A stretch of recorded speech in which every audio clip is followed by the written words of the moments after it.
From North Carolina, Mr. Bishop. Thank you. Ms. Murphy, does the FBI have any recommendations or opinion about members of Congress making use of TikTok? Sir, I don't know that the FBI has an opinion on members of Congress using TikTok as an application. I think you're probably aware that the FBI employees are not allowed to put TikTok on their FBI-issued government devices. And that Why is that? Because we only allowed approved apps on our government device. And I think that the committee is probably aware of the threat that the FBI perceives from TikTok or a nation state like China having access to data to millions of Americans. Would there be any reason to believe that that threat would not also apply if members of Congress are using TikTok? No, there would be no reason not to think that that wouldn't be a threat to Congress. Ms. Murphy, do you have any responsibility for the FBI's FISA 702 database use? I don't have any responsibility for the database, no. Well, all right. Maybe my question was not very clear. Let me ask it this way. A Reuters article a couple days ago said that points out that the FISA court, in an opinion issued in April 2021, just released by, declassified and released by the ODNI, found that the FBI improperly searched for information in a U.S. database of foreign intelligence 278,000 times over several years, including on Americans suspected of crimes, according to a ruling released Friday. Are you conversant with that subject matter? No, sir. We have a person that's assigned specifically to deal with the 702 matter. Who's that? His name is Mike Harrington. Okay. And you do not have that within your purview then? Not the specific thing that you're talking about, no.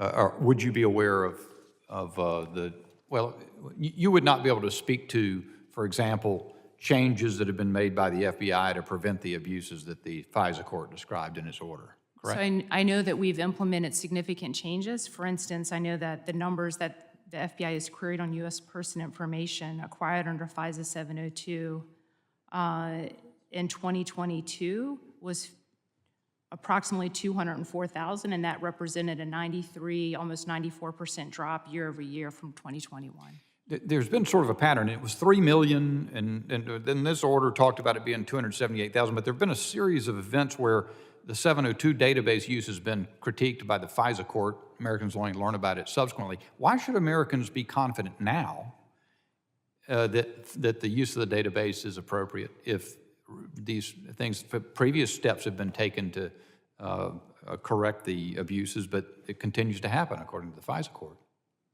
So I think the FISA court, sir, is different than FISA 702. Applications that go in front of the FISA court are full FISAs. No. The FISA court was issued the opinion that said the 702 database has been being abused by the FBI. You're aware of that, aren't you? Yes, sir. Okay, that's what I'm talking about. The FISA court has repeatedly said the FBI is abusing its access to the 702 database.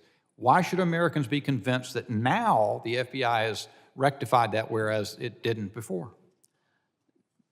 Sir, I don't know the details of that report, but what I would tell you is that the FBI strives to protect the American people, and when there's policies or procedures in place that are identified to have... I'm really looking for specifics. Okay, let me ask this question. Does anyone on the panel know the holding of the Supreme Court case Lamont versus Postmaster General from 1965? Just to clue you in, it's the case that deals with whether Americans have a First Amendment right of access to foreign propaganda. Is none of you aware of that case? Mr. Kahangama, do you have any responsibility for the MDM team at the Department of Homeland Security, the one that deals with misinformation, disinformation, and malinformation? I do not. Okay. Mr. Durham, do you have any responsibility for that? Thank you for the question, Congressman. I have a team at DHS that looks at foreign malign activities, yes. Explain what that is, please, or So, what your team does.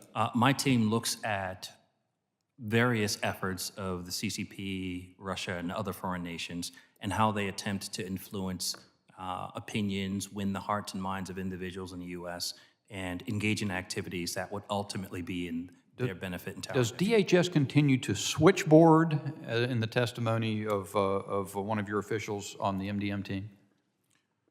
Sir, I'm not aware of any switchboarding. I'm not in position to address that question.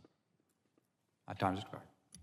Gentleman's time has expired. The chair now recognizes the gentleman from Arizona, Mr. Crane.